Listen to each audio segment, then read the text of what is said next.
Iran में पिछले कुछ हफ्तों से जारी व्यापक विरोध प्रदर्शनों ने पूरे देश को राजनीतिक, सामाजिक और सुरक्षा संकट में झोंक दिया है। इन प्रदर्शनों की शुरुआत एक सामाजिक मुद्दे से हुई, लेकिन धीरे धीरे यह सरकार और सत्ता प्रतिष्ठान के खिलाफ बड़े जन आंदोलन में बदल गई। बढ़ती महंगाई, बेरोजगारी, सख्त सामाजिक नियमों और अभिव्यक्ति की आजादी पर पाबंदियों को लेकर लोगों का गुस्सा सड़कों पर फूट पड़ा। देखते देखते तेहरान समेत कई बड़े शहरों में प्रदर्शन तेज हो गए और हालात बेकाबू होते चले गए। इन्हीं प्रदर्शनों और अशांति के बीच ईरान की राजधानी तेहरान स्थित अबू जर मस्जिद के अंदर तोड़फोड़ और बाद में आगजनी की घटना सामने आई, जिसने हालात को और ज्यादा संवेदनशील बना दिया। अब इस मामले में एक सीसीटीवी फुटेज सामने आया है, जो आग लगाए जाने की घटना से ठीक एक दिन पहले का बताया गया है। वीडियो में साफ साफ देखा जा सकता है कि मस्जिद के अंदर सुनियोजित तरीके से भारी नुकसान किया गया। सीसीटीवी फुटेज में काले कपड़े और मुंह पर कपड़ा बांधे कुछ लोग मस्जिद के अंदर घुसते नजर आते हैं। ये लोग मस्जिद के फर्नीचर को नुकसान पहुंचाते हैं, किताबों की अलमारियां गिराते हैं और पंखों के साथ साथ अन्य सामान को तोड़ते हैं। फुटेज के आखिर में एक व्यक्ति सीसीटीवी कैमरे के पास पहुंच जाता है और लोहे की छड़ से कैमरे को तोड़ देता है, जिससे रिकॉर्डिंग बंद हो जाती है। अंतर्राष्ट्रीय समाचार एजेंसी रॉयटर्स ने इस फुटेज की खुद पुष्टि की है। एजेंसी के मुताबिक मस्जिद के अंदर दिख रही ईंटें, गुंबद नुमा संरचना, किताबों की अलमारियां और पंखे पहले की तस्वीरों से मेल खाते हैं, जबकि टाइम स्टैम्प से तारीख की पुष्टि होती है। ईरान के सरकारी मीडिया के मुताबिक अबू जर मस्जिद में शुक्रवार यानी कि 9 जनवरी को आग लगा दी गई थी। हालांकि आगजनी और तोड़फोड़ के पीछे किसका हाथ था, इस पर अब तक कोई विस्तृत आधिकारिक बयान सामने नहीं आया। इस घटना ने धार्मिक स्थलों की सुरक्षा और देश में बढ़ती अराजकता को लेकर गंभीर सवाल खड़े कर दिए हैं। प्रदर्शनों के दौरान तेहरान में कई दुकानों और एक बैंक को भी आग के हवाले कर दिया गया। आग की वजह से पूरे इलाके में काले धुएं का गुबार छा गया था। चीनी मीडिया ग्रुप यानी कि CMG द्वारा जारी वीडियो में इमारतों से उठती तेज लपटें, जली हुई दुकानें और बैंक का बचा हुआ मलबा साफ नजर दिखाया गया। ये घटनाएं बताती हैं कि विरोध प्रदर्शन अब हिंसक रूप ले चुके हैं। मानवाधिकार संगठनों के मुताबिक देश में जारी हिंसा में अब तक 500 से ज्यादा लोगों की मौत हो चुकी है। अमेरिका स्थित आधिकारिक संघ HRANA का दावा है कि 2 हफ्तों में 490 प्रदर्शनकारियों और 45 से ज्यादा सुरक्षाकर्मी मारे गए हैं, जबकि 10,600 से ज्यादा लोगों को इस मामले में गिरफ्तार किया जा चुका है। वहीं इन घटनाओं के बाद ईरान के सर्वोच्च नेता अयातुल्ला अली खामेनी ने सख्त रूप अपनाते हुए कहा, देश में अराजकता फैलाने की कोशिश बर्दाश्त नहीं की जाएगी। इसके बाद कई इलाकों में इंटरनेट सेवाएं बंद कर दी गई और प्रदर्शनकारियों के खिलाफ कड़ी कार्रवाई शुरू कर दी गई है। अंतर्राष्ट्रीय स्तर पर भी तनाव बढ़ गया है।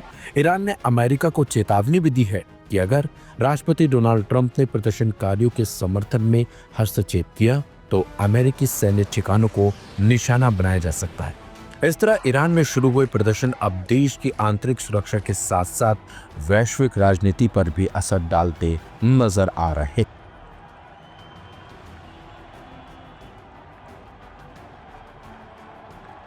ईरान में इन दिनों बढ़ती महंगाई और आर्थिक संकट के खिलाफ देश भर में विरोध प्रदर्शन जारी है।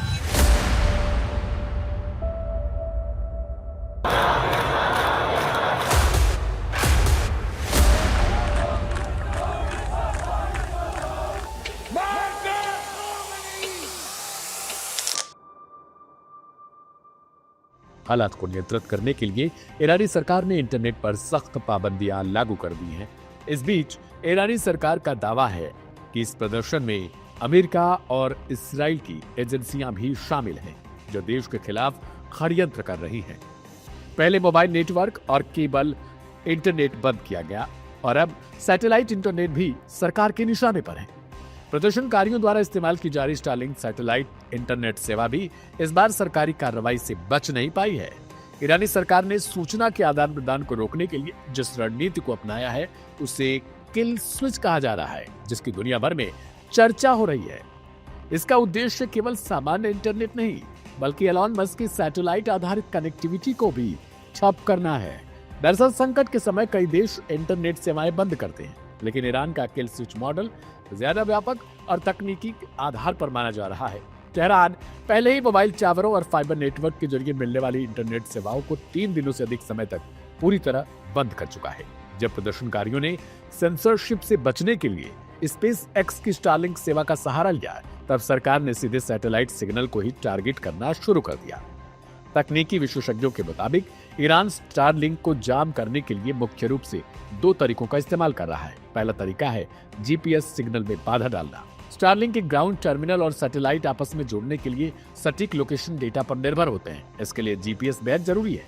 ईरान जीपीएस सिग्नल में जानबूझकर गड़बड़ी पैदा कर रहा है, जिससे टर्मिनल सैटेलाइट की सही पहचान नहीं कर पाते और कनेक्शन टूट जाता है। दरअसल अमेरिकी राष्ट्रपति डोनाल्ड ट्रंप लगातार ईरान के खिलाफ बयानबाजी करते हुए नजर आ रहे हैं। वे संभावित हमले की भी लगातार जानकारी दे रहे हैं। हालांकि क्या अमेरिका एक बार फिर से ईरान पर कोई अटैक करेगा, ये कंफर्म नहीं है।